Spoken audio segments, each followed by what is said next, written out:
우리 첫 번째 시간이기 때문에 맨 먼저 제가 시험과 관련된 어떤 구성하고요. 그 다음에 주의사항, 어떤 출제 형식이 어떤 것인지 이걸 잠깐 먼저 설명을 드립니다.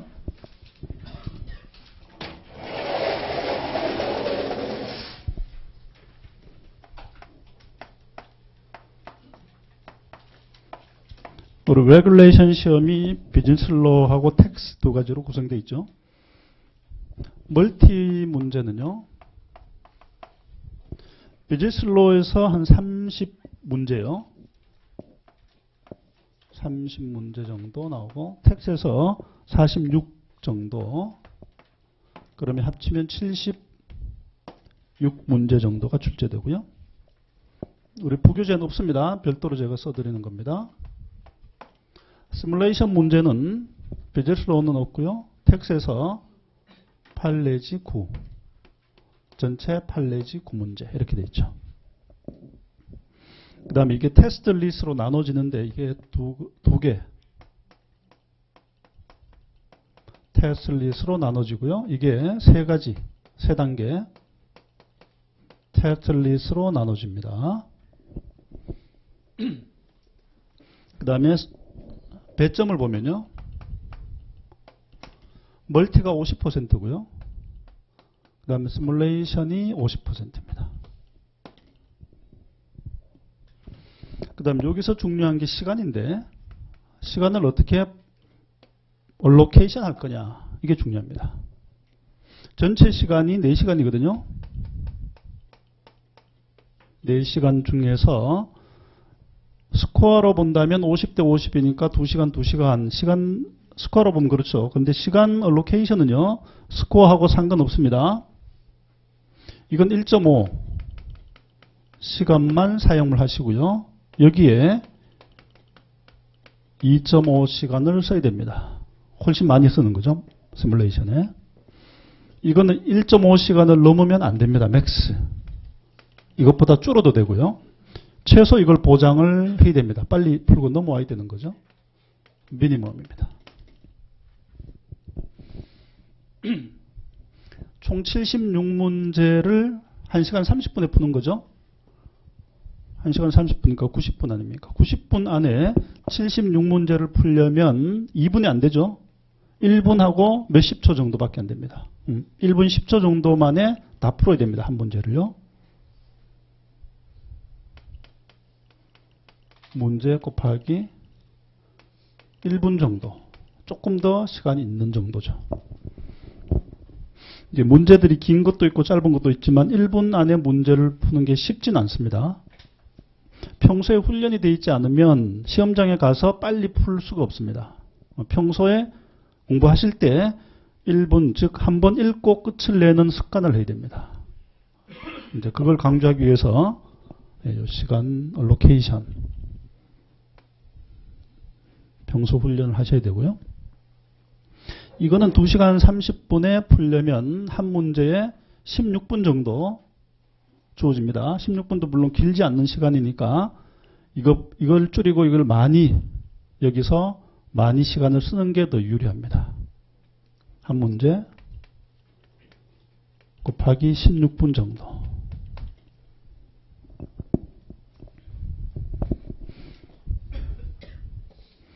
그 다음 비즈니스 로우하고 텍스의 구성은요. 이게 20% 정도, 이게 80% 정도 출제가 되죠.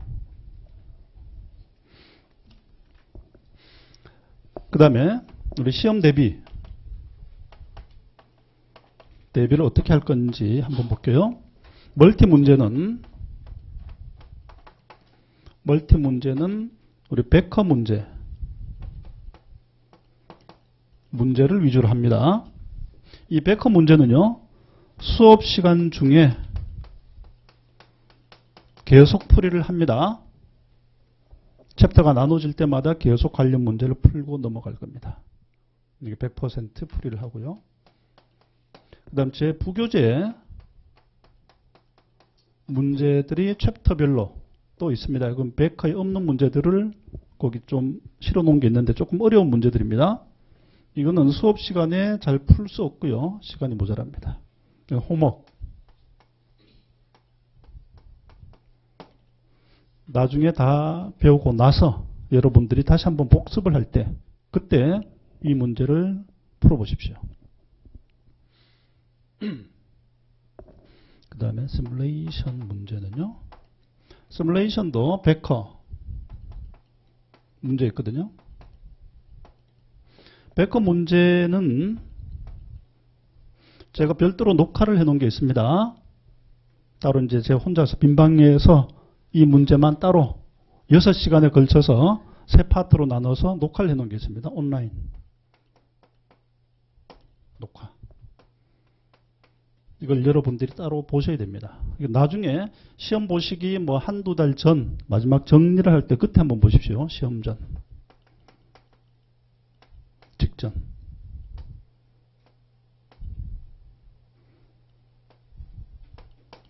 여섯 시간 분량이고요. 그 다음에 제 부교재 문제가 있습니다. 이 부교재 문제는 파이널 리뷰 할 때 있죠. 그때 이 부교재 문제를 위주로 파이널 리뷰를 정리합니다. 그때 같이 풀어보시면 되겠죠. 저하고요.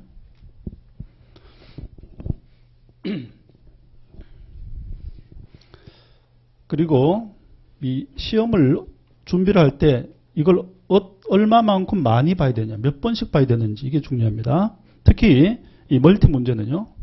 베커 문제, 이 문제는 5회 5번을 풀어보셔야 됩니다. 그 시험에 실패해서 저한테 와서 상담을 하는 학생들이 있거든요. 제일 먼저 제가 물어보는 게 베커 문제를 몇 번 풀었느냐 물어봅니다. 8, 90% 학생은 한 번 내지 2번 풀고 갔다 왔다는 겁니다. 한 번 풀면은요, 그건 풀지 않는 겁니다. 저하고 푼 게 한 번 아닙니까? 그죠? 그 본인이 안 한 거죠. 그리고 시험에 붙는 건 불가능입니다. 갈 필요가 없는 학생인데 간 거죠, 괜히. 그죠? 돈만 날린 겁니다. 3번을 풀면요, 비슷한 문제가 나오면 이 문제가 내가 풀어봤던 것인데까지가 기억이 됩니다. 근데 답이 기억이 안 됩니다. 하나만 하죠. 어차피 떨어질 거 아닙니까? 그죠? 답을 바로 뽑아낼 수 있으려면, 그리고 1분 안에 풀 수 있으려면 5번을 풀어봐야 됩니다. 5번 풀면 답이 바로 떠오릅니다. 그럼 아주 쉽게 합격을 하는 거죠. 그리고 5번을 푸는 방법이요. 요즘 여러 가지 기술들이 발달해서 뭐 녹음을 해서 왔다 갔다 하면서 듣는 사람도 있고 이렇게 여러 가지 방법으로 풀이를 하는데 그건 아무것도 해당되지 않습니다. 듣고 하는 거요. 눈으로 푸는 거 해당되지 않습니다. 자기 손으로 직접 풀어봐야 됩니다. 그게 5번입니다.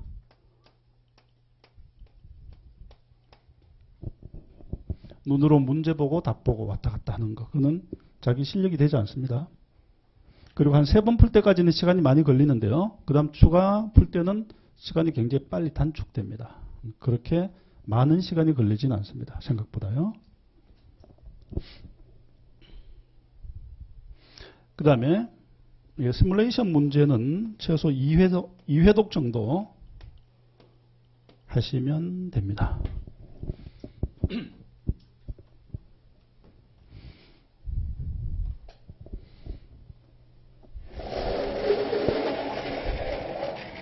그 다음에 시뮬레이션 문제 형태를 한번 볼게요. 문제 형태. 맨 첫 번째 가장 흔한 게요. 테이블 컴플리션입니다.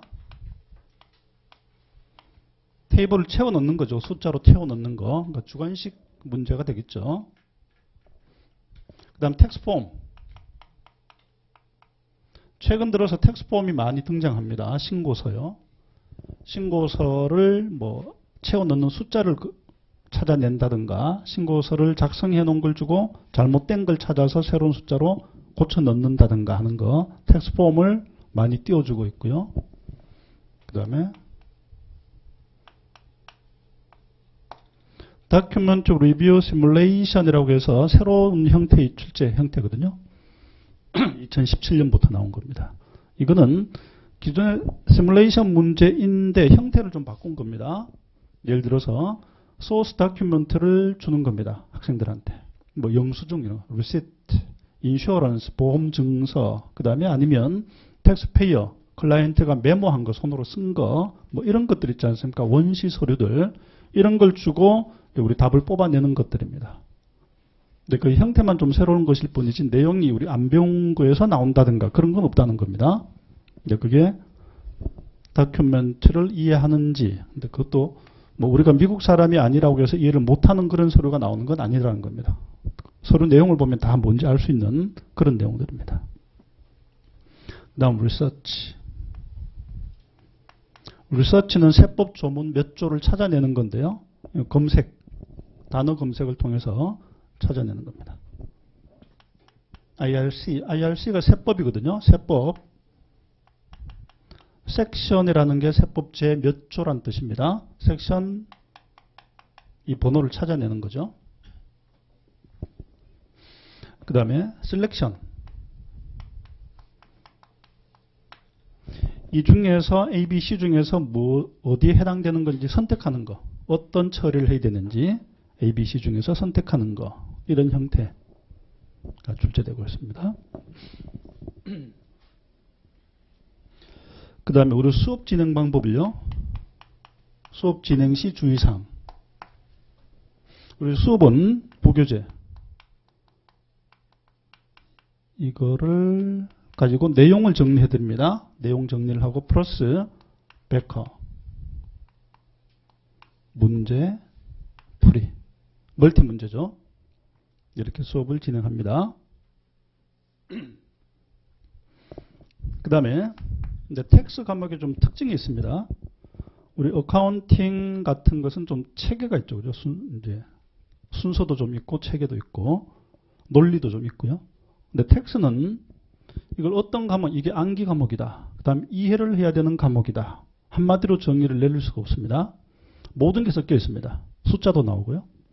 암기도 해야 되고 그 다음에 사회 제도도 좀 알아야 되고 상식도 좀 있어야 되고 모든 게 다 텍스와 관련되어 있거든요. 좀 생소한 거죠. 쉽게 말하면. 생소하기 때문에 뭐가 어렵습니까? 메모리가 잘 안 되죠. 새로운 걸 처음 듣는 내용을 가지고 공부를 해야 되니까 기억이 잘 남지 않습니다. 그게 특징입니다. 바로 날아가 버립니다. 듣는 순간 즉시 날아가 버립니다. 하루를 가지 않습니다. 하루. 복습을 하죠. 여러분들이 당연히 복습을 할 텐데 복습을 해도 복습한 게 하루 이상을 가지 않습니다. 당연한 겁니다. 처음 듣는 용어들이 많기 때문에 상황도 처음 보는 상황들. 그죠? 그러면 공부를요. 복습은 반드시 필수인데 계속 잊어버린다고 해서 새로 복습할 수는 없죠. 복습하고 계속 그냥 넘어갑니다. 잊어버려도 계속 직진합니다. 내버려둡니다. 잊어버렸다고 해서 다시 처음으로 돌아와서 다시 보고 이렇게 하지 마십시오. 복습 필수고 뉴턴 하지 마십시오. 이거 하기 시작하면 끝을 못 냅니다. 중간에 지쳐버리는 거죠. 그리고 계속 직진만 하다가 일해독. 이게 맨 처음 가장 중요한 겁니다. 시작했으면 돌아보지 말고 복습만 쭉 하면서 1회독을 끝내버리십시오. 그리고 나서 다시 앞으로 가서 2회독을 시작해야 되는데 그때는 앞에서 이해를 못했던 단어나 그런 것, 잊어버렸던 것들이 이해가 됩니다. 두 번째. 그렇게 해서 1회독을 하는 게 굉장히 중요하다.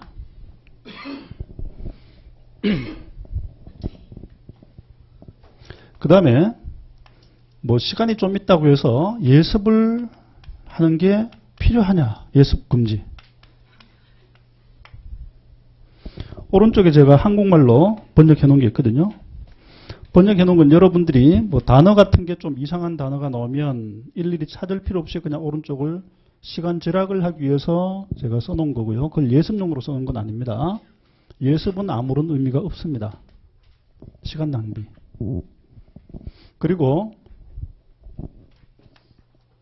당연히 이 수업 시간에 들은 것 중에서 복습을 하다가 이해 안 가는 부분이 당연히 생깁니다. 질문을 하셔야 되는데요. 어떤 방법으로 질문하는 게 제일 좋으냐면 저한테 직접 해야 됩니다. 여러분들 앞에 붙은 선배들, 먼저 시험 보는 사람들 합격했다고 해서 그 사람한테 절대로 물어보지 마십시오. 그 당시 시험 볼 때 그 사람이 75%의 수준이 됐지만 다 잊어버리거든요. 며칠 만에 다 잊어버립니다. 여러분들이 물어보면 모른다는 얘기를 하지 않죠. 그죠? 뭔가 설명을 해주려고 도와주려고 노력을 하는데 엉터리로 설명을 합니다. 그 말을 믿으시면 안 됩니다. 듣지 마십시오. 저한테 직접 질문하셔야 됩니다. 가장 좋은 건 언제 하느냐면 모르는 상황이 발생하면 그 순간에 질문을 하시죠. 바로 그 순간에. 언제죠? 수업 시간 중에. 수업 시간 중에 이해가 안 가면 바로 질문하십시오. 하시고 수업 시간 중에 내가 뭘 모르는지 모를 때는 질문 못하지 않습니까? 그럴 때는 쉬는 시간에 하시고 쉬는 시간에 못하면 수업 끝나고 하시고 끝나고 남아서 질문하고 가십시오. 그때 못했으면 그 다음 수업 전에 와서 조금 일찍 와서 저한테 질문하십시오. 그리고 직접 질문을 하십시오. 메일로 편하죠. 메일로 하면 그죠? 누군지도 모를 거고 좀 엉터리로 질문해도 표시도 안 나고 메일로 하려는 유혹이 생기죠. 답변을 제가 잘 못합니다. 메일. 일단 질문 내용이 뭔지 잘 모르는 경우가 많고 대충 질문하니까 그리고 몇 번 문제를 묻는다고 몇 번 문제를 묻는데 그 문제는 제가 메일 볼 때는 그 책이 없죠. 책은 학원에 와 있으니까 그 당시 답변을 못합니다. 그리고 답변도 성의 있게 답변을 하지 않죠. 왜냐하면 여러분도 90%가 이렇게 질문합니다. 이메일로 질문 하나 하겠습니다. 그게 첫 번째 줄이고요. 조속한 답변 바랍니다. 그게 마지막 줄입니다. 이 사람이 누군지 제가 모르죠. 우리 학원 학생인지 알면 답을 할 텐데 학생이라는 보장이 없죠. 질문 답변하면 안 됩니다. 그건 여러분들에 대한 배신이거든요. 타 학원 학생 다른 사람한테 답변할 수 없죠. 그리고 우리 학원 학생이라고 하더라도 성실하게 답변을 할 마음이 별로 안 생기죠. 마치 제가 무슨 큰 죄를 지은 것처럼 강압적으로 답변을 하라고 요구하는 거 아닙니까? 대충 답변을 할 수밖에 없습니다. 직접 와서 질문하시면요. 여러분들이 어떤 포인트에서 잘못되고 있는지를 대충 짐작을 할 수가 있습니다. 그걸 가지고 공부하는 방법까지 같이 설명을 할 수 있거든요. 네, 수업 중 질문을 하는 게 베스트다. 직접.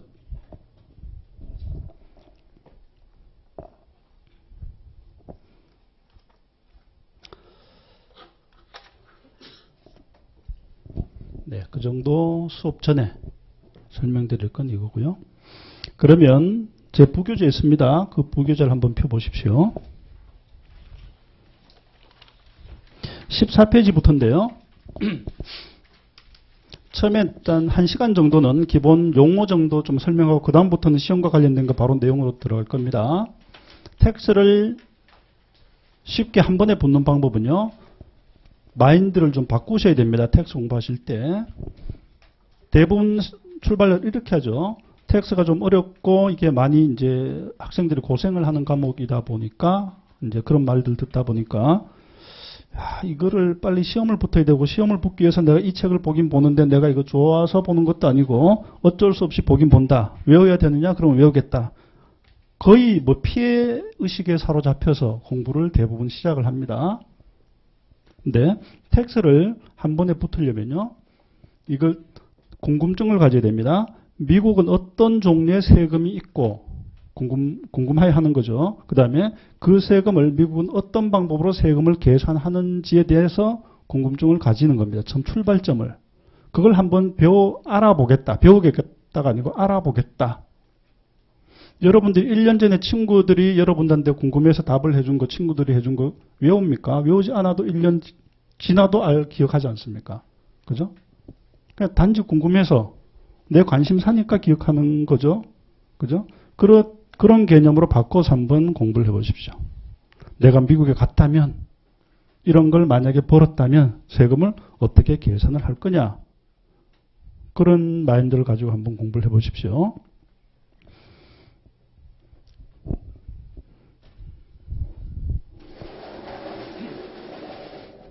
(14페이지부터) 설명을 할 텐데요.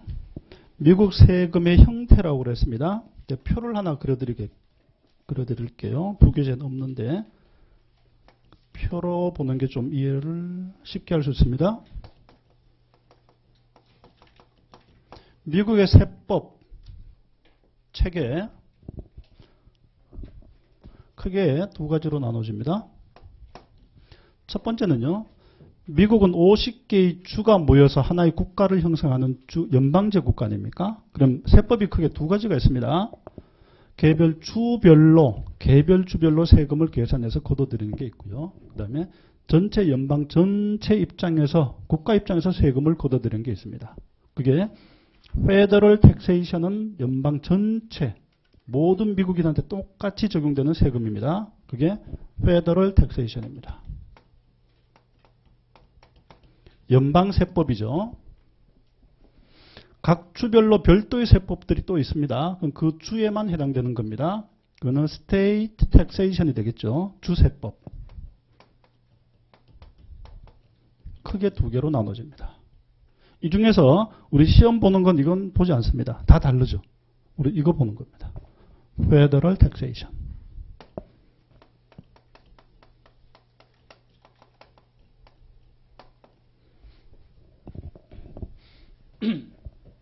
연방세금이 어떤 것이 있는지 볼게요. 가장 중요한 세금, 연방세 중에서 가장 중요한 세금이 소득에 대한 세금입니다. 인컴에 대한 세금. 인컴이 뭐죠? 남은 겁니다. 벌어들인 것 중에서 쓰고 남은 거, 그게 인컴이죠. 남은 거에 대한 세금이 인컴 텍스입니다. 소득세. 소득세는 누가 내느냐? 가장 대표적인 사람이 누구겠습니까? 여러분들이 미국 가서 셀러리 받으면 개인 소득세 아닙니까? 그죠? 개인들. individual, 개인 소득세. 그 다음에 내가 상장을 좀 해서 비즈니스를 키워보고 싶다. 상장도 하고 자금도 유치하고 좀 키우려면 개인 형태로선 힘들거든요. 법인을 만듭니다. 코퍼레이션요. 법인을 만들면 법인이 별도의 엔터티가 돼서 법인이 세금을 냅니다. 그 법인세죠. 코퍼레이션. 개인 소득세. 그 다음에 법인세. 법인소득세. 그 다음에 여기는 실선이 아니고 점선이 돼야 됩니다. 점선. 소득에 대한 세금인데 같이 공부를 하지만 형태가 조금 다른 게 있습니다. 파트너십, 조합. 우리 같이 사업을 해보자고 모여서 어그리먼트를 만든 게 파트너십입니다. 그 다음에 S코퍼레이션. 여기서 법인세라고 하는 코퍼레이션은 이건 C코프입니다. 별도의 세금을 내는 엔터티고요.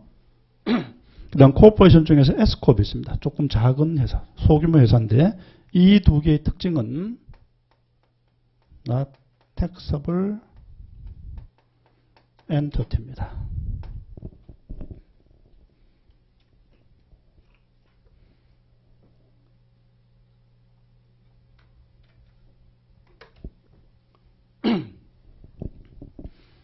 개인들은 taxable entity입니다. 그 다음에 corporation, C corporation은 taxable entity입니다. 세금을 냅니다. partnership, S corporation은 이건 entity이긴 하지만 이 entity가 세금을 내는 것은 아닙니다. 여기에 속해 있는 참여자 있죠. 참여자. 파트너, S corp의 주주들이 세금 내거나 파트너가 세금을 내고요. 이 partnership, S corporation이라는 entity는 세금을 따로 내지 않습니다. 여기에 속한 사람들이 세금을 내긴 내야 되기 때문에 인컴 텍스라고 얘기를 하는 것일 뿐입니다. 오너들이 세금을 냅니다. 그 다음에 인컴 말고요. gift, 공짜로 주는 겁니다. 이건 인컴이 아니죠. 그냥 받는 거. 그 다음에 estate, 사망하면서 넘겨주는 거. 상속이나 증여에 대한 세금. 이건 인컴이라고 볼 수 없죠. 재산의 이전에 대한 세금입니다. 그 다음에 65세 이상 은퇴를 하게 되면 사회보장연금을 지급을 해야 될 거 아닙니까? 그죠? 그 지급을 위해서 걷어들이는 세금, 그게 사회보장세거든요.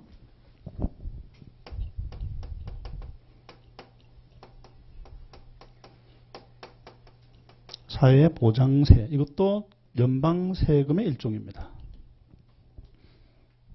제일 중요한 거는요, 시험 목적상으로 이겁니다. 인컴 텍스.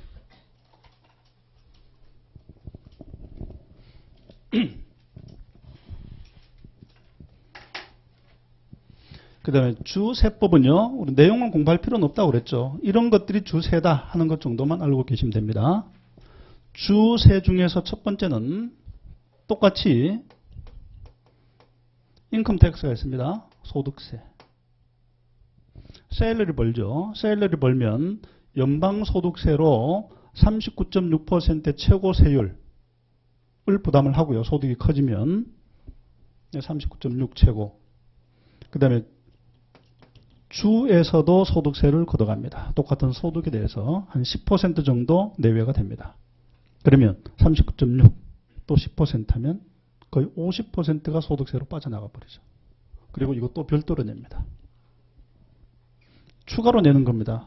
주정부도 먹고 살아야 되니까 세금, 인컴 텍스 걷어가고요. 그 다음에 프로퍼티 텍스입니다. 주정부에 있는 부동산, 주정부 거죠. 주정부 소속에 있는 거 아닙니까? 거기에 대한 세금, 재산세. 그 다음에 주정부 자동차 등록한 데 대한 세금, 비클 텍스 있죠. 자동차세 같은 거 재산세라고 합니다. 재산세는 주정부가 걷어들인 겁니다. 그 다음에 미국에서 물건 사게 되면 맨 밑에 물건 그 영수증 맨 밑에 붙는 게 있죠. 항상 세일스 텍스라고 맨 밑에 붙는 거 있지 않습니까? 소비세.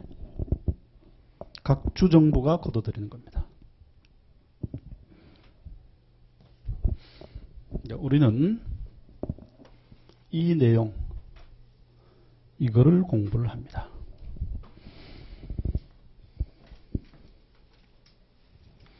(14페이지) 보시면요. 소득세, 그 다음에 2번 property tax는 이거 주세죠. 재산에 대한 세금.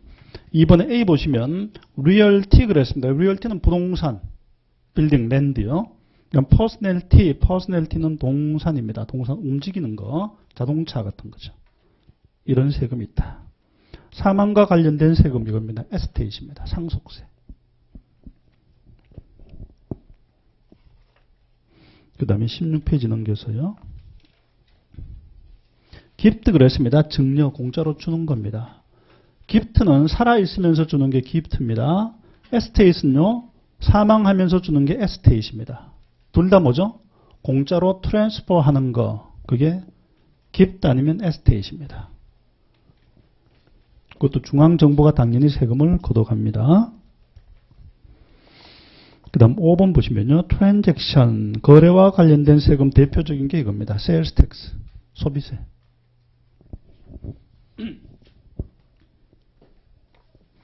우리나라의 소비세라고 하면 뭐죠? 여러분들, 우리나라는 부가가치세라고 있죠. 그죠? 부가가치세. 부가가치세도 소비하는 사람들이 다 부담을 하는 겁니다. 여러분들이 물건 살 때마다 다 부담을 하는데 여러분들이 그걸 국세청에 신고를 안 할 뿐이죠. 누가 신고합니까? 그걸 받은 사업자가 대신해서 신고를 합니다. 부담은 누가 하죠? 여러분들이 합니다. 우리나라는 부가가치세고요. 똑같은 게 세일스 텍스입니다. 대신 우리나라의 부가가치세는 국가 중앙정부가 걷어갑니다. 근데 미국은 지방정부가 걷어갑니다.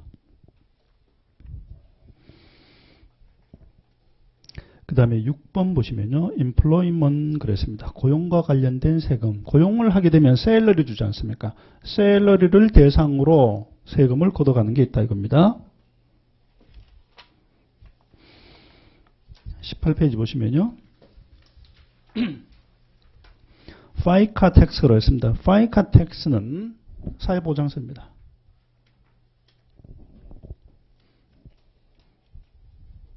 셀러리 받으면요. 셀러리에 대해서 인컴 텍스 내고 이것도 내고 이것도 내고 그 다음에 거기에 대해서 사회보장세도 또 내야 됩니다. 사회보장세 우리나라는 국민연금이라고 하는 겁니다. 미국은 사회보장세 우리나라는 국민연금 똑같은 개념입니다. 그 다음에 이번에 퓨타그를 했습니다. 실업세금. 실업자한테 실업수당을 주기 위해서 거두는 게 퓨타 텍스인데요. 실업세금 이것도 셀러리의 일정 비율을 거두는 건데 퓨타 텍스는 회사만 냅니다. 직원들은 내지 않습니다.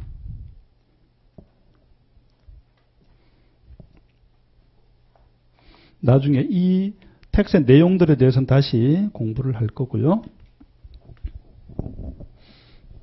그 다음에 Internal Revenue Code라고 그랬습니다. IRC.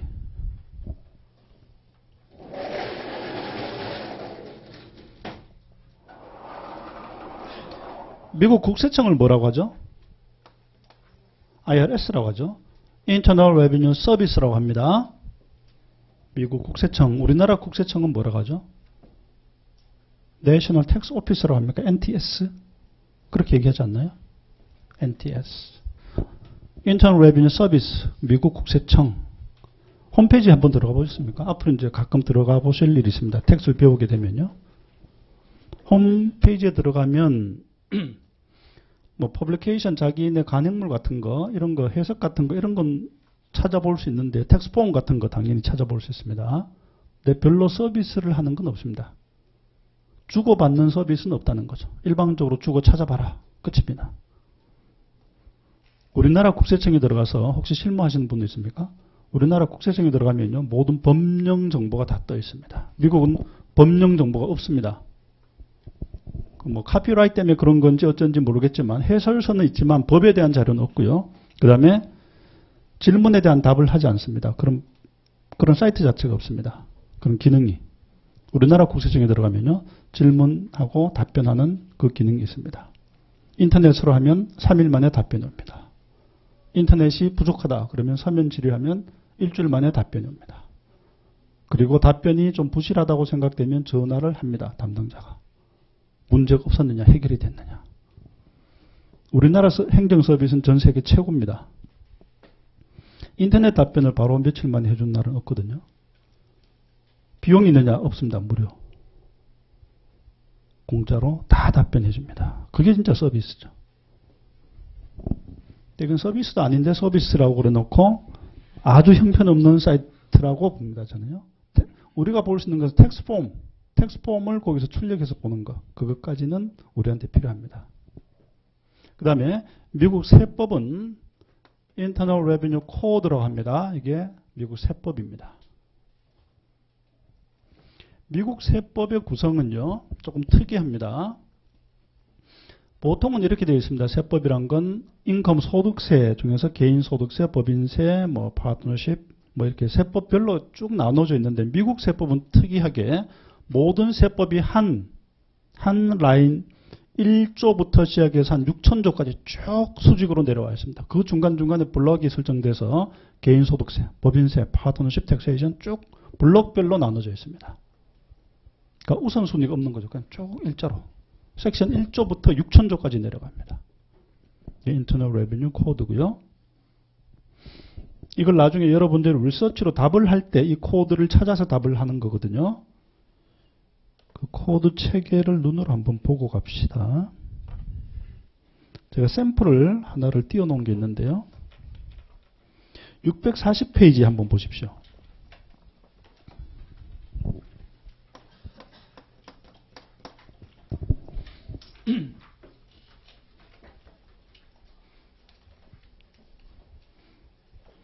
(640페이지) 보시면 638페이지요.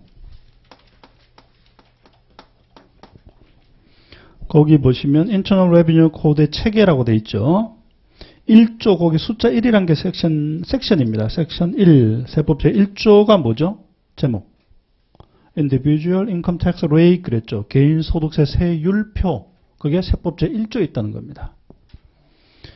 그리고 쭉 내려와서 Subchapter B 나눠지고요. Subchapter C 있죠. C에 보시면 Corporation 법인 여기 Subchapter C에 있는 법인 형태가 C Corporation이라는 얘기입니다. 일반 법인. 일반 법인세법이 301조부터 시작된다는 거죠. 그 다음에 회계 원칙들 쭉 내려와서 밑에 내려오시면 Subchapter K라고 있죠. 맨 밑에. 거기 뭐가 되어 있습니까? 파트너십. 파트너십에 대한 세법이 701조부터 쭉 내려간다. 이렇게 내려가는 거죠. 그 다음 오른쪽으로 가면은 중간에 캐피털 게인 로스, 중간에 S 코퍼레이션에 대한 규정 1361조부터 있다는 겁니다. 이렇게 해서 상속 증여세까지 내려와서 행정 절차 7000몇 조까지 있죠. 쭉 블록이 나눠져 있는 그게 미국 세법의 특징입니다. 네, 그 다음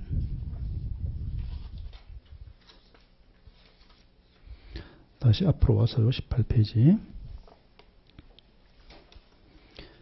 AICPA 시험에서의 텍스 구성 어떤 부분을 테스트하느냐 20페이지 보시면요. 전체 레귤레이션 섹션에서 뭐 그걸 70%로 가정을 했습니다. 70 내지 75%인데요.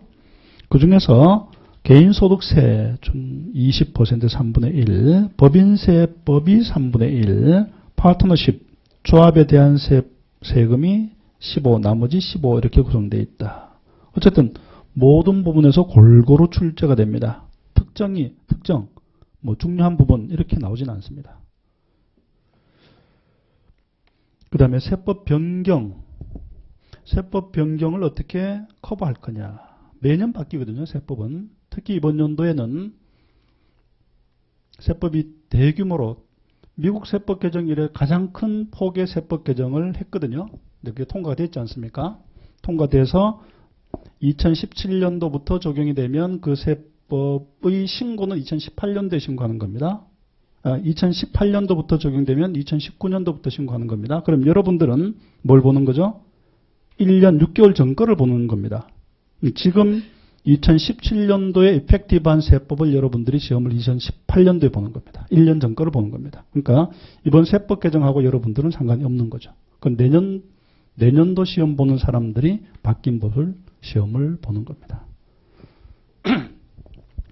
어쨌든 세법 개정되는 것은 매년 바뀌지만 이 개정에 대한 주 내용이 뭐냐면요. 인플레이션이 저절로 되기 때문에 그걸 효과를 없애주기 위해서 각종 공제 금액들이 있습니다. 공제 금액들을 조금씩 올려주는 거 이런 것들이 주된 내용입니다. 근데 그것은 시험 테스트의 대상이 되지 않습니다. 그러니까 중요한 숫자 바뀌는 것만 연도 말에 혹시 내년도 이후에 보게 된다면 연도 말에 숫자 바뀌는 것만 여러분들이 제가 올려놓은 걸 다운받아서 숫자만 바꿔서 새로 공부를 하시면 됩니다. 어쨌든 여러분들은 몇 년도 본 세법을 보는 거죠? 2017년도 세법을 시험을 보는 겁니다. 2018년도에요.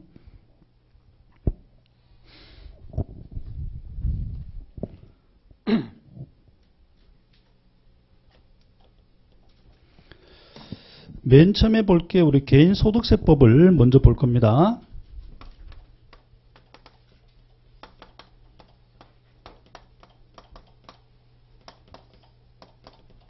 개인소득세 이게 첫 번째 타이틀인데요. 개인소득세를 공부를 하기 전에 맨 먼저 이제 지금부터 여러분들이 시험과 관련된 내용들을 설명을 합니다. 기본 개념을 먼저 설명할게요. 개인소득세를 어떻게 계산할 거냐. 개인소득세는 1년치를 기간 한 단위로 합니다. 그럼 1년치에 모든 트랜잭션 중에서 세금과 관련된 걸 뽑아내야 되는데요. 예를 들어서 한번 볼게요.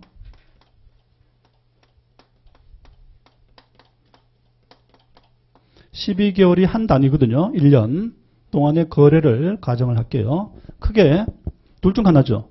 돈을 받거나 아니면 뭐죠? 돈을 쓰거나 둘 중 하나 아닙니까? 이거를 리시트 하고요. 그 다음에 페이먼트. 돈 쓴 거. 크게 이렇게 나눠지겠죠. 주로 12개월은 1월 1일부터 12월 31일 이렇게 하는 게 제일 편하거든요. 대부분 이 연도를 씁니다. 그때 받은 거 예를 들어서 여러분들이 미국에서 어떤 회사에 취직을 했습니다. 그러면 샐러리 받을 거 아닙니까? 이걸 $10,000을 받았다. 그 다음에 은행에 예금을 했더니 뭘 받죠? interest income이 생기겠죠. 인트레스트를 3,000불을 받았다. 그 다음에 다른 사람이 내한테 피해를 입혀서 몸을 다치게 해서 내가 보상금을 받은 거, 그런 것도 있을 수 있죠. 보상금.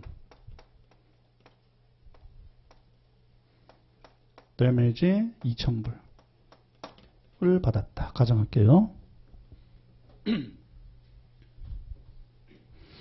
다음 돈 쓴 거. 수업료, 학교 수업료, 야간대학을 다녀서 수업료를 4,000불 썼다. 그 다음 집에 대한 대출을 받아서 대출금 이자를 지급을 했다. 레지던스 모기지 인트레스입니다.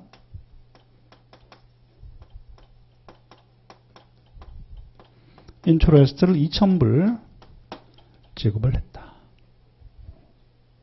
그 다음에 식료품 6,000불 남는 게 있나요?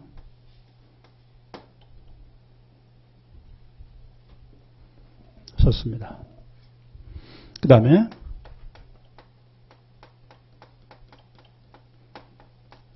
어린이를 입양을 했는데요. 어덥션 피를 200불을 썼습니다. 이런 거래를 가정하고요. 세금을 어떻게 계산해야 되냐면 일단 받은 것 중에서는 이것이 세금을 내야 되는 대상인지를 먼저 판정을 합니다. 그것을 택서블 여부를 판정을 하는 겁니다. 이게 택서블하냐 세금 대상이냐 택서블 합니다. 이자를 받으면 이것도 택서블 합니다. 세금을 내야 되는 대상이고요. 그런데 몸이 다쳐서 받는 보상금은 몸을 치료하는 데 써야 될 거 아닙니까? 이건 나택서블로 규정이 되어 있습니다. 그럼 법에 다 규정이 있는 거죠. 이건 나택서블이다. 그렇게 가정할게요. 그러면 택서블 이거를 두 개 합친 거, 이거를 총소득이라고 합니다. gross income 13,000 아닙니까?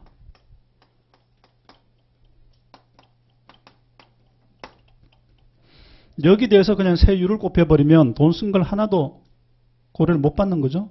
돈 쓴 게 있으니까 쓴 것 중에서 이거를 공제를 해주겠다 하고 정리를 합니다. 법에서 디덕터블 하냐, not 디덕터블 하냐를 결정을 합니다.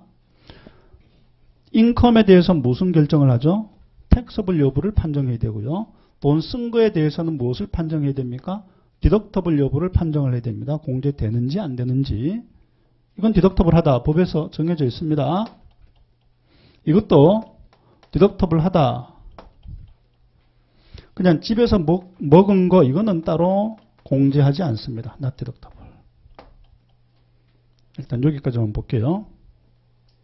그러면 gross income이 13,000이고 디덕터블 한 거 이게 6,000이네요. 그럼 여기서 디덕션이라고 합니다. 디덕션이 뭐냐면 gross income을 줄여줄 수 있는 게 디덕션입니다. 6,000.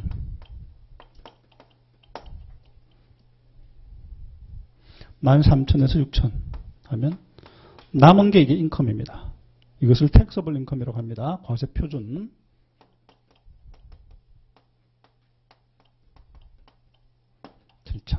이렇게 나왔죠. 그럼 여기 taxable income에 대해서 tax rate은 법에서 정해져 있습니다. 10%부터 39.6까지 쭉 단계별로 정해져 있는데요. 이걸 10%로 가정을 할게요.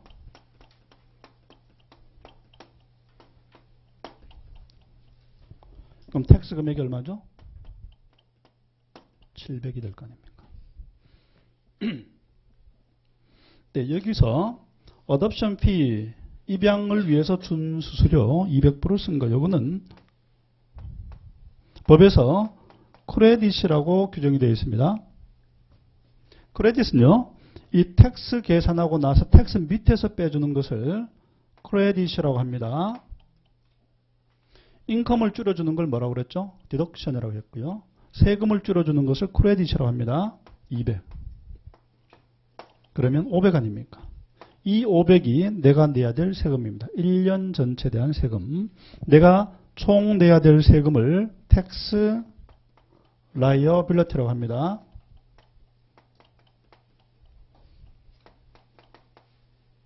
총 세금 부담 금액이란 뜻이죠. 500불. 이걸 내는 겁니다.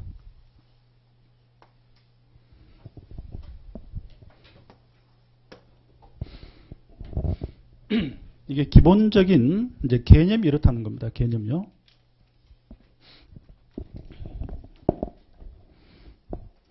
그거를요, 이걸 정리를 해야 될 거 아닙니까? 어떤 것이 있었고, 어떤 걸 디덕션 받고, 세금 어떻게 계산했고, 이걸 정리하는 게 신고 서식인데요.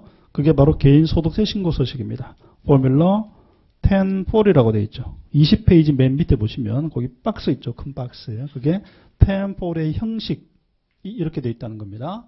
그 형식을 볼게요.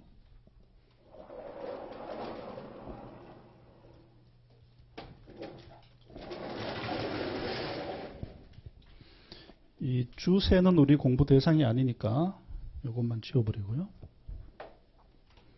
폼 1040 개인소득세 신고서입니다. 네, 그 형식 보시면 첫 번째 gross income이 나왔죠. gross income이 뭐죠? taxable한 인컴을 전부 모아놓는 거, 그죠? 그게 gross income 아닙니까?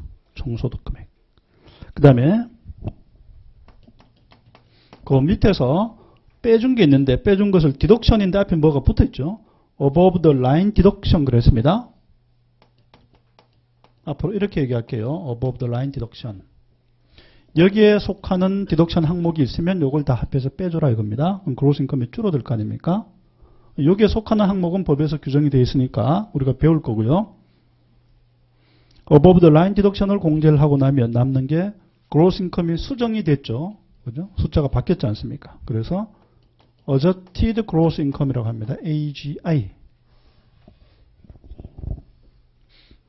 그리고 나서 바로 taxable income이 나오는 것이 아니고 중간에 또 하나의 디덕션 있죠. 그죠? 요 밑에서 빼는 거. 이렇게 되어 있습니다. itemized deduction 혹은 standard라고 그랬죠.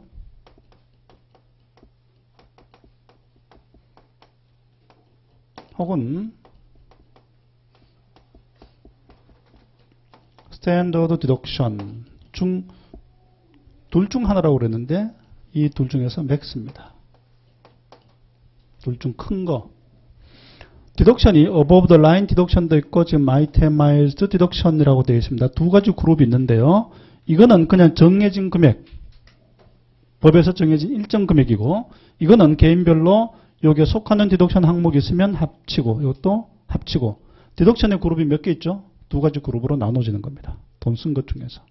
여기에 속하는 거, 여기에 속하는 거. 따로따로 뽑아내는데 이 디덕션하고 이 디덕션 그룹의 차이가 있죠. 이 아이템마이 디덕션 항목의 금액은 둘 중 큰 거를 공제를 한다 그랬죠. 그러면 이 금액이 만약에 이 사람은 6,000불이었는데 이 사람의 표준 공제 금액이 만약에 6,200이었다면 여기서 공제받는 금액은 얼마죠? 6,200 공제받지 않습니까?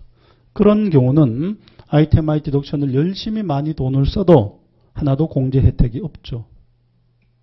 이거는 무조건 공제가 되는 거죠. 비교 대상이 없으니까. 이건 항상 공제가 되지만 이거는 스탠더드를 초과해야만 공제 대상이 되기 때문에 조금 더 불리합니다. 공제를 못 받을 수도 있죠. 클 때만 공제를 받으니까. 그죠? 디덕션 그룹별로 효과가 조금 다르다는 겁니다. 그래서 두 개로 나눠놨고요. 이건 법에서 정해져 있는 걸 비교 대상으로 비교해라 이겁니다. 그 다음에 이런 것들, 이 디덕션이나 아이템마이즈 디덕션 이런 것들은요. 구체적으로 어떤 걸 썼을 때 그 항목에 해당되면 그걸 다 합계를 하는 건데요. 그렇게 입증할 수 없는 비용들이 많이 생깁니다. 그죠? 가족 생활을 하다 보면 그런 것들이 아닌 것들을 별도로 다 일일이 입증을 못하죠. 그래서 한 사람당 얼마씩 그냥 공제를 해준 금액이 있습니다. 한 사람당 얼마. 지금은 4,050불인데요. 한 사람당 4,050불 공제. 해당되는 사람이 10명이다. 그럼 45,000불이죠. 공제를 받습니다. 그거를 별도로 요 밑에서 공제를 합니다. 그것이 Personal Exemption입니다. 인적 공제. 개인별로 얼마. 여기까지 공제를 하고 나면 최종적으로 인컴이 남게 되면 그게 taxable income입니다. 과세표준.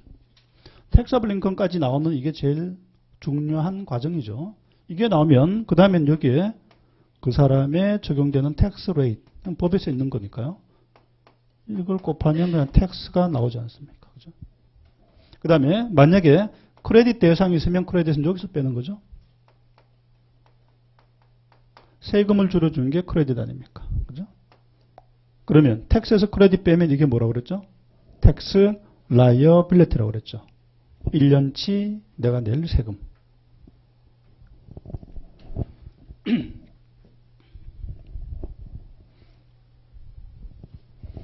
디덕션 내가 1000불 공제를 받을 수 있는 게 있고요. 크레딧을 1000불 공제받을 수 있는 게 있다. 뭐가 더 내한테 유리합니까? 크레딧이죠. 크레딧 1000불이면 캐시 1000불하고 똑같은 겁니다. 세금이 바로 1000불이 줄어드니까. 디덕션 1000불 공제 자격이 있다. 1000불만큼 내가 혜택이 있느냐? 그건 아니죠. 인컴이 줄어들어서 인컴이 1000불이 줄어들어서 결국 세율을 곱해야 되기 때문에 이 디덕션에 대해서 세율을 곱한 것만큼만 혜택이 있는 겁니다. 그죠? 크레딧은 세율을 이미 곱하고 나서 공제를 하는 것이니까 세율하고 전혀 상관이 없죠. 그죠? 공제 효과가 차이가 있죠. 이 두 개는. 그죠? 그래서 법으로 이건 크레딧이다, 이건 디덕션이다 이렇게 정해 놓는 겁니다. 그 다음에 거기 포뮬러 오른쪽 코멘트를 보시면요. 표준 공제 금액 여기 오른쪽에 보시면 뭐가 써져 있습니까? 표준 공제 금액은 by filing status 그랬죠. 신고 지위. 신고 지위가 뭔지에 따라서 표준 공제 금액이 여러 개 중에서 4개 정해진다 이겁니다. 그리고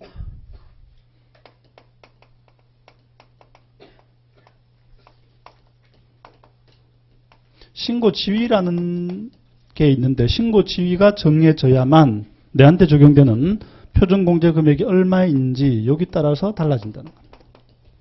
내 지위가 뭐냐? 여기 따라서 금액이 얼마냐 정해진다는 겁니다. 그 다음에 거기 텍스 레이트 보시면 텍스 레이트 오른쪽에 파일링 스테이터스로 했죠.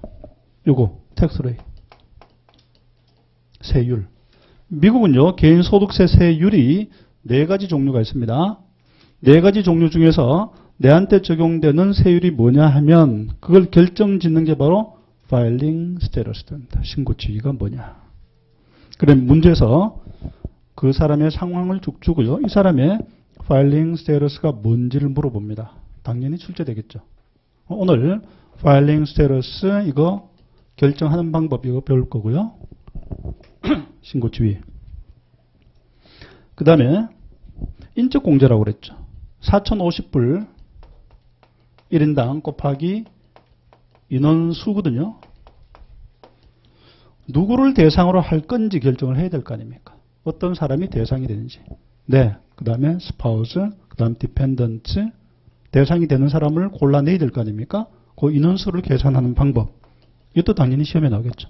How many exemptions? 이렇게 물어봅니다. 그럼 인정되는 사람을 찾아내야 되는 거죠.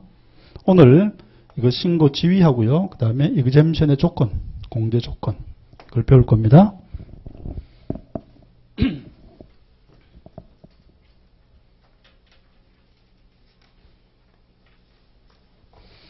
22페이지 보시면요.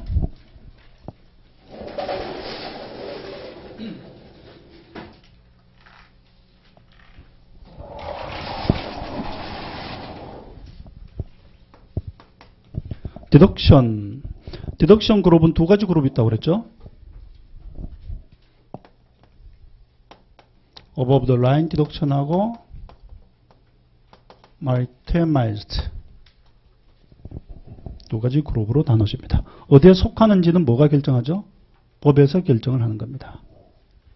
근데 다르죠. 효과가 다르죠. above the line 디덕션은 무엇을 줄여주는 겁니까? 디덕션. from 하게 되면 뭐죠? 무엇을 줄여주는 겁니까? 바로 위에 있는 걸 줄여주는 거죠. 그죠? gross income. 그 다음에 itemize는 디덕션 from 하게 되면 이게 뭐죠? 무엇을 줄여주는 거죠? AGI를 줄여주는 거죠. 바로 위에 있는 게 AGI 아닙니까? 디덕션 4 하게 되면요. 공제를 했더니 뭐가 계산되느냐, 이게 디덕션 4거든요. 이걸 공제하면 뭐가 계산되죠? AGI가 계산되죠. ITMI 디덕션 하게 되면 뭐가 계산되죠? 했더니 taxable income 이 계산되지 않습니까? 그죠? 위치가 다르다는 겁니다.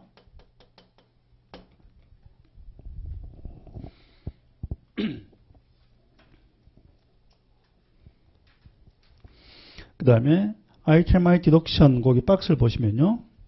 deductible when 그랬습니다. 조건이 있느냐? 조건 있죠. ITMI 디덕션 총 합계 금액이 본인의 스탠더드 디덕션보다 클 때만 공제 대상이 된다. 만약에 작다면 본인은 표준 공제를 받기 때문에 공제 대상이 되지 않을 수도 있다 이겁니다. 그게 차이점이죠. 그 밑에 example 보시면요. 그래서 gross income이 12,000불 이라고 그랬죠. 그 사람이 쓴 비용 중에서 for above the line deduction 금액이 4,000불 그랬습니다. above the line deduction은 그냥 공제하는 거죠. 조건 없이. 4,000불. 그 12,000에서 4,000불 뺀 게 8,000 아닙니까? 이 8,000을 뭐라고 했습니까? AGI. 네.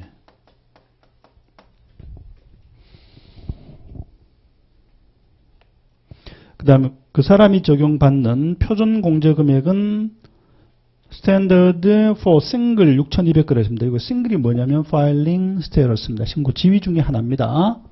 싱글로 판정이 되면 표준 공제 금액은 6,200일 것이다. 이랬습니다. 여기서 맥스 6,200.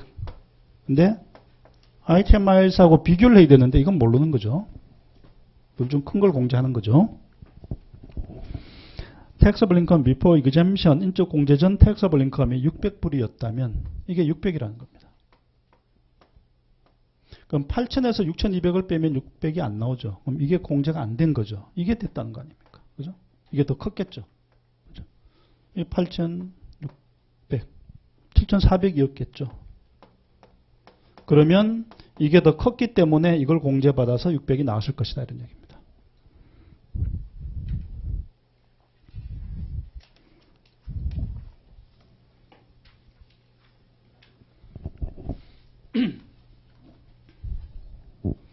(24페이지) 보시면요. 3번의 신고지위. 신고지위를 뭘로 판정할 것인지는 별도 챕터에서 배우는데 지금은 이런 지위가 있다는 제목을 한번 보는 겁니다. 신고지위는 크게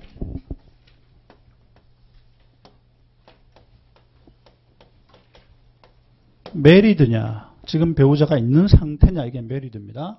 아니면 배우자가 없는 상태냐, unmarried냐, 이렇게 둘 중 하나로 나눕니다. 크게. 그 다음 married인 경우는 두 사람이니까요. 두 사람 인컴을 합쳐서 신고를 할 거냐, 그게 joint return이라고 합니다. 이걸로 내가 하겠다 선택할 수도 있고요. 우리는 각자 신고를 하겠다, 그게 separate입니다.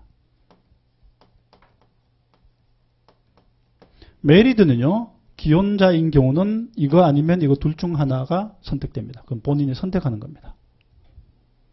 그 다음에 나머지 지금 배우자가 없는 경우, 그때는요 세 개 있죠. qualifying widow, 배우자가 2년 전에 사망했느냐, qualifying widow고요. 그 다음에 head of household, 내가 다른 사람을, 가족을 같이 부양을 하고 있는 상태냐, 그런 상태면 head of household, 아니면 독신이냐, 싱글. 이 중에 하나가 내가 선택되는 겁니다. 그게 선택이 되면 뭐가 결정되죠? 내한테 적용될 세율표가 뭔지 텍스로의 스케줄을 하고요. 그 다음에 나의 표준 공제 금액이 결정이 되는 겁니다. 그게 신고 지위입니다. 그 다음에 4번 보시면요. exemption 그랬죠? 인적 공제. 1인당 4,050불을 공제해 주는 거 누가 대상이 되느냐 이겁니다.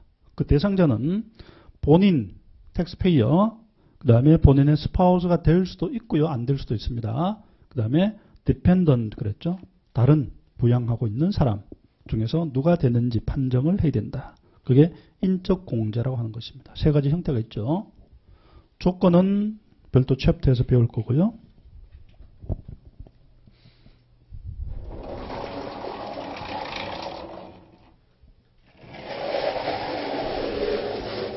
그 다음에 세율 텍스 레이트 봅시다. 5번.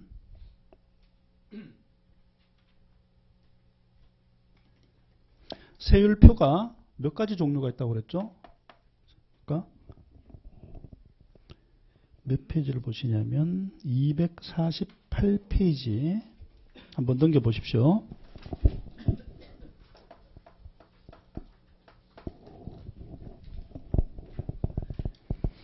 거기 텍스 레이트 스케줄이라고 되어 있죠. 세율표 최소가 10%입니다. 맥스가 39.6이고 쭉 단계별로 올라가죠.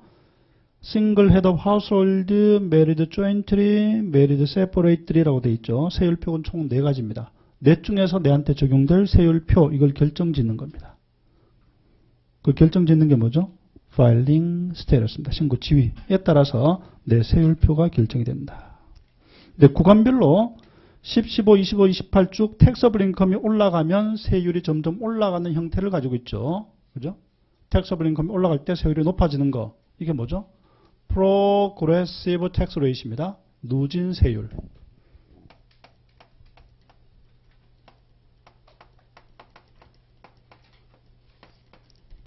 누진 세율 구조를 가지고 있습니다.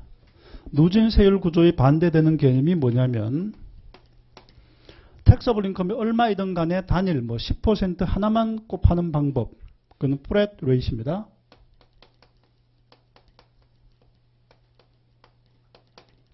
지금은 누진 세율 구조를 가지고 있습니다.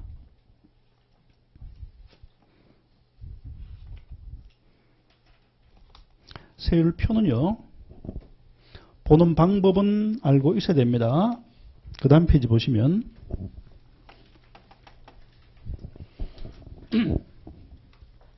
자연선이라는 사람이 싱글은 신고 지위를 얘기하는 겁니다. 독신에 해당되는 사람이고요.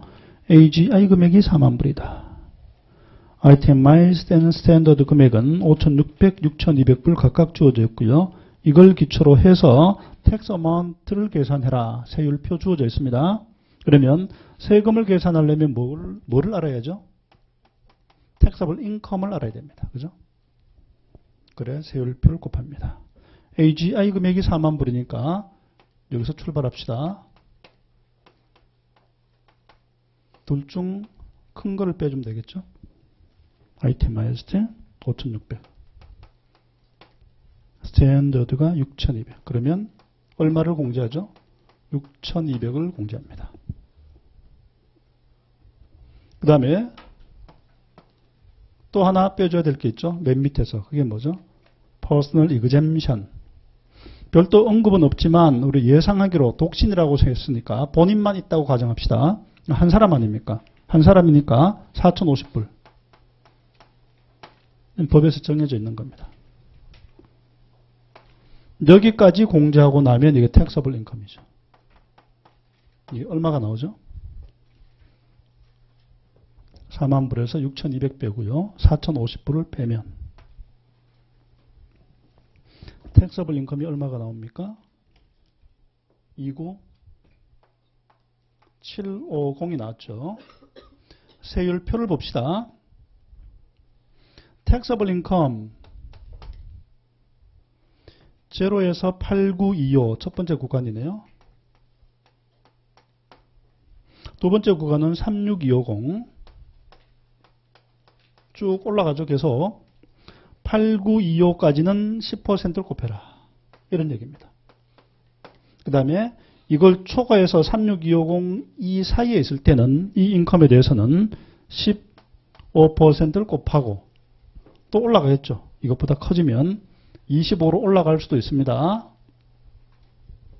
이 사람의 텍서블 인컴이 어디에 와 있냐면 29750 여기 와 있죠. 이때 주의사항은요. 29750이 여기에 와 있기 때문에 29750 곱하기 이 구간 15 이렇게 계산하지 않는다는 겁니다. taxable income이 여기에 걸쳐져 있는 부분도 있고 여기에 걸쳐져 있는 부분도 있지 않습니까? 따로따로 계산해야 됩니다. 그러면 8925까지는 10% 세금을 내면 되고요. 이걸 초과하는 부분이 요만큼 아닙니까? 그죠? 요만큼. 이거는 29750에서 이걸 빼줘야 되겠죠? 8925. 넘는 금액만 따지는 겁니다. 8925. 이 부분은 몇 퍼센트죠? 15. 이렇게 각각 계산해서 플러스 해줘야 됩니다. 이게 이 사람의 텍스 어마운트입니다. 이렇게 계산하면 4016이 나온다는 겁니다.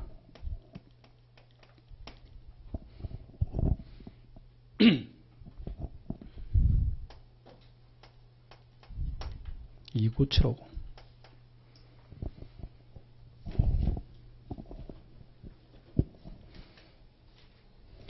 네, 10분 쉬겠습니다.